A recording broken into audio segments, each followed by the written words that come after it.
Next అనే జగన్ గాయం మాయం రాయి దాడి ఆనవాళ్ళేవి. నేను దాని గురించి పెద్దగా మాట్లాడదలుచుకోలేదు. గాయం గాయం గాయం అంటే ఆ గాయం ఏమన్నా గాయం మాయం అయిపోయింది. నిన్న కూడా ఉందండి ఎంత స్టిక్కరు, నిన్న కూడా ఎంత స్టిక్కర్ ఉంది. ఫస్ట్ రోజు ఏమన్నా ఇంత ఉంది చిన్నది, తర్వాత ఇట్లా పెరిగింది. గాయం స్టిక్కర్ అంత పెద్దదైంది. కానీ నిన్న సాయంత్రం కూడా ఉన్న గాయం స్టిక్కరు ఈరోజు తీస్తే నాది ఎలా ఉందో జగన్మోహన్ రెడ్డి గారిది కూడా అంతే ఉంది. పెద్దగా ఏం తేడా లేదు. అంటే కనీసం దెబ్బ ఉన్నప్పుడు ఆ దెబ్బకు సంబంధించినటువంటి ఆనవాళ్ళు ఎంతో కొంత స్టిచ్చెస్ 3 స్టిచ్చెస్ వేసారు అన్నారు. మరి ఏం వేసారో డాక్టర్లు గారు 20 మంది డాక్టర్లు దానికి సంబంధించి ఐసీయూలో వణుకోబెట్టి మొత్తం ఆ జాకెట్ ఏమంటాం వాటిని, అది ఆ జాకెట్ వేసి ఆ జాకెట్ మీద మొత్తాన్ని ట్రీట్మెంట్ చేసి మరి మొత్తం తీసుకొచ్చారు. మరి అలాంటిది అంత చేసిన తర్వాత ఈరోజు చూస్తే నిన్న సాయంత్రం 7 గంటల దాకా ఉన్నటువంటి గాయం తెల్లారేటప్పటికి మారిపోయింది. మరి ఆ డాక్టర్ల యొక్క ప్రతిభ లేకపోతే ఏమన్నా తంత్రమంత్రాలు ఏమన్నా జయించారో నాకైతే తెలియదు, కానీ మొత్తానికి మాయమైపోయింది. ఆ గాయం చుట్టూతా ఎందుకు విమర్శ చేస్తున్నామనంటే, ఆ గాయం చుట్టూతా ఆంధ్రప్రదేశ్ రాష్ట్ర రాజకీయాలు దాదాపు 15 రోజుల పాటు తిరిగినాయి. దాదాపు అనేక మంది యువకులు ఆ ప్రాంతంలో ఎవరైతే దాడి చేశారు అది చేశారని చెప్పని వాళ్ళందరికీ చాలా తీవ్రమైనటువంటి వేదన మిగిలింది. ఎవరైతే అతని పేరు సుధాకర కొట్టారు, సతీష్ గారు, రెండో అతను దుర్గారావు అనే అతన్ని అనుమానం వచ్చి గుడ్డలోడ తీసి విపరీతంగా చావగొట్టారు. మరి అలాంటి కేసు విషయంలో గాయమైందని చెప్పినటువంటి గాయం మాయం అవటం ఏంటండి? వెల్లంపల్లి శ్రీనివాస్ గారిది కూడా పోయింది, ఆయన కూడా తీశారు. ఇద్దరు ఒకేసారి తీయాలనుకున్నట్టున్నారు, అందుకని ఇద్దరు ఒకేసారి ఉంచారు. ప్రజలకు అనుమానం రాదండి. ఇప్పుడు ఒకేసారి గాయం మానిద్దా? నువ్వు 4 రోజులు ముందు తీ, లేదా నేను 4 రోజుల తర్వాత తీస్తా. ఆ పక్క నుండి సలహాలు చెబుతున్నారు చూశారండి, వాళ్ళని మాత్రం వదలకూడదు. సరే ఇవాళ మేనిఫెస్టో సరే తీసేటువంటి వాళ్ళు తర్వాత చిన్న స్టిక్కర్ వేసి కొంచెం తగ్గించి తర్వాత లేకుండా చేస్తే ఓహో నిజంగానే గాయం తగ్గుతూ వచ్చింది కావాలనుకుంటారు. ఇదేందండి, ఇదేంది అంటే నిన్న సునీత చెప్పిన దాంతో ఊరక లేకుండా మనం ఊరకిస్తే సెప్టిక్ అయింది అన్నారు చూసారా, దాంతో ఏమన్నా తీసారా? నిజంగా అయితే విమర్శలు వచ్చినాయండి.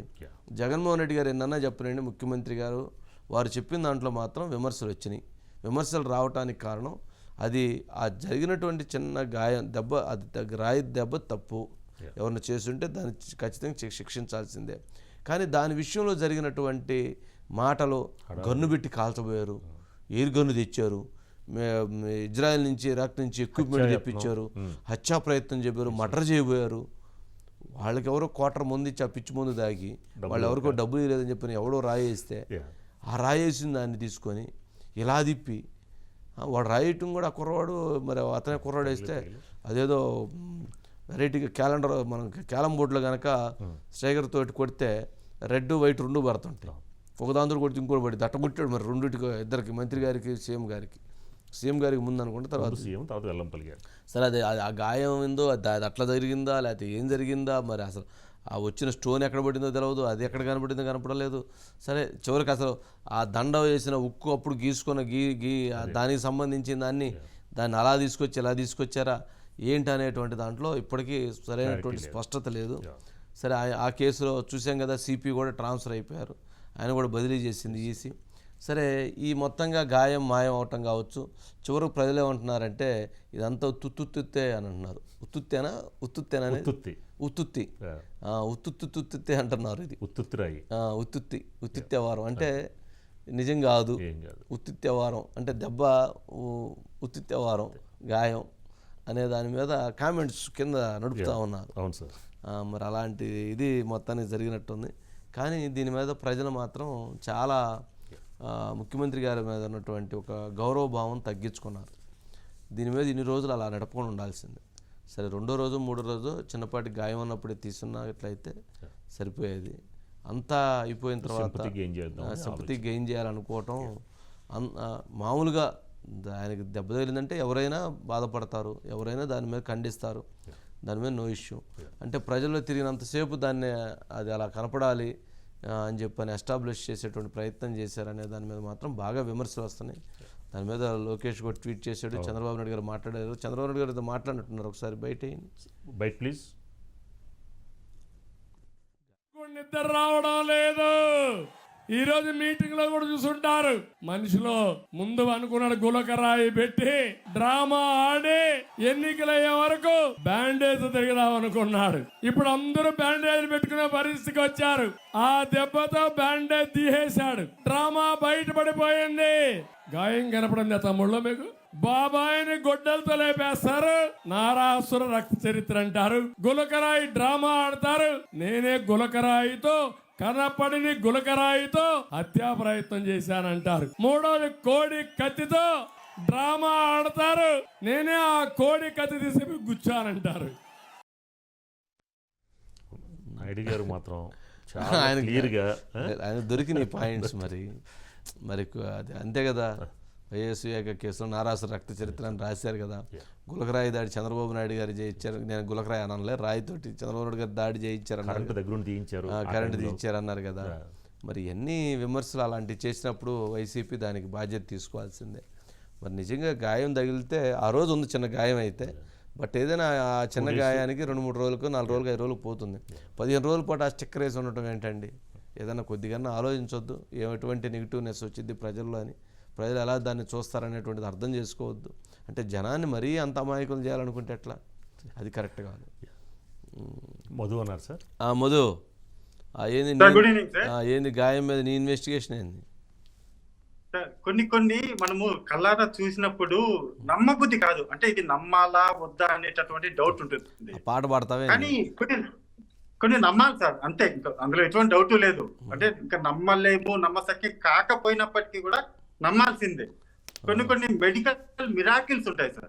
ఆ మెడికల్ మిరాకిల్స్ ఇలా ఇప్పుడు జగన్ కి సంబంధించినటువంటి వ్యవహారంలో నిజంగానే వాట్ ఏ మెడికల్ మిరాకిల్ అనక తప్పదు. ఎందుకు అంటే అప్పుడు నిన్నటి వరకు ఉన్నటువంటి ఆ ప్యాచ్ ఏదైతే ఉందో దానికి సంబంధించి తీసేసేసరికి టోటల్ గా కూడా ఇక్కడి నుంచి ఇక్కడి వరకు కూడా నార్మల్ గానే ఉంది.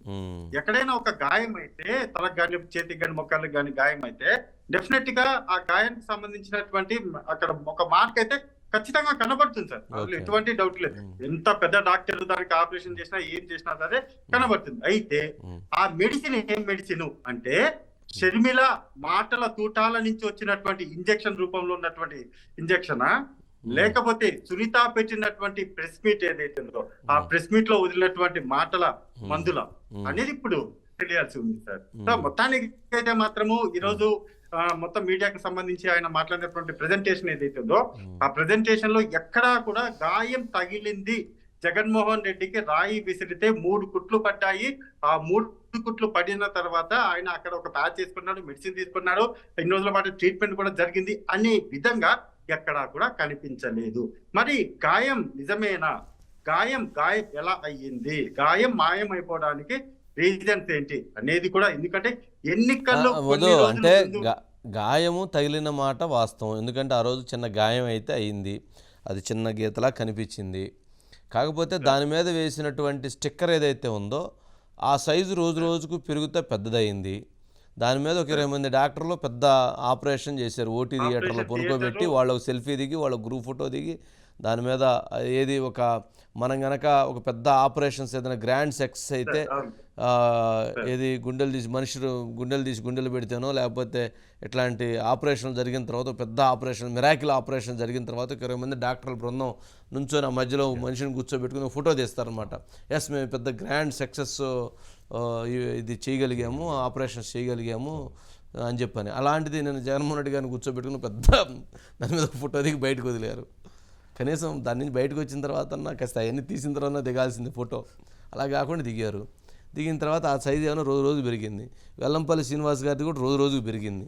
మరి ఇద్దరు కూడా ఒకేసారి 15 రోజుల తర్వాత ఇద్దరు ఒకేసారి తీసేసిన తర్వాత ఎక్కడ ఏమీ కనపట్టలేదు. నా నుదురు ఎలా ఉందో, మీ నుదురు ఎలా ఉందో, మధు నుదురు ఎలా ఉందో, జగన్మోహన్ రెడ్డి గారి నుదురు కూడా అలాగే ఉంది. జనరల్గా దాన్ని ఏదన్నా ఒక 4-5 రోజులు పోయిన తర్వాత అది చిన్నది సైజు తగ్గించుకుంటూ వస్తే బండి. అంటే పుండు ఎక్కడైనా పెరిగిద్దని అనుకోరు కదా, తగ్గిద్ది అనుకుంటారు. కానీ ముఖ్యమంత్రి గారు పెరిగిందా అనే విధంగా అనుమానాలు జరిగే విధంగా అది ఏందో అలా చేశారు. జనాన్ని అది నమ్మల ప్రజలు నమ్మల. అసలు గులకరాయో రాయో లేకపోతే ఏదైనా దాడినే ప్రజలు ఎక్కువగా విశ్వసించాల. అదేదో జరిగింది ఇన్సిడెంట్ అనే దాని మీద ఉన్నారు. అదేదైనా ఉక్కేదైనా పొడుచుకుందా లేకపోతే ఎవరన్నా ఆగతా ఎవరన్నా రాయేశారని అనుకున్నారు తప్ప దాని మీద ఆయన మీద ఏదో పెద్దగా చేయాలనే కుట్రతో చేశారనే భావన ఎక్కడా కూడా ఎక్స్ప్రెస్, అందుకే నెగిటివ్ అయింది అది. ఎమ్మట అది జరగగానే అది అసలు కోడికత్తి డ్రామానా, వైఎస్ వివేక డ్రామానా, లేకపోతే ఏంటి అనే దాని మీద చాలా విమర్శలు వచ్చినాయి. దాంతో అక్కడే గ్రాఫ్ దెబ్బతింది. ఓకే మధు, అంతేనా? 3 కుట్లు పడినటువంటి అంటే 15 రోజుల్లోనే 3 కుట్లు మాయమైపోయాయి అంటే ఖచ్చితంగా సార్ వాళ్ళ చాలా మంది కూడా అదే విధంగా గాయాలు పాలైన వాళ్ళు చాలా మంది ఉన్నారు కదా సార్.